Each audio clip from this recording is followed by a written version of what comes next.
Əziz xanımlar, sizə süd vəzi barəsində protokolların necə oxunmasını izah edəcəm.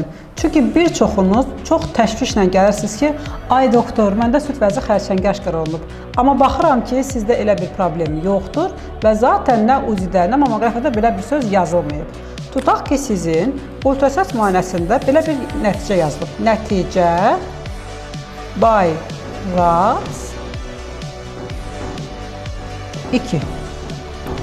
Bu o deməkdir ki, sizin süd vəzinizdəki dəyişkənliklər tam olaraq boş xəstəlidir. Amma siz nə edirsiniz?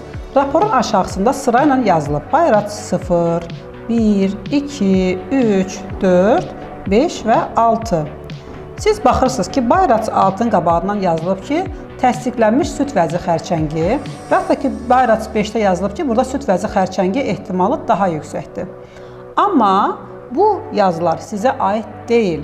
Sizə aid olan nəticədir və əgər nəticədə Bayrac 2 yazılıbsa, siz Bayrac 2 sözünün qabağındakı yazıları oxuyun. Yəni, bütün yazıları axıra qədər oxumağa ehtiyac yoxdur ki, özünüz özünüzə yanlış diaqnoz qoyub təşvişə düşməyəsiniz.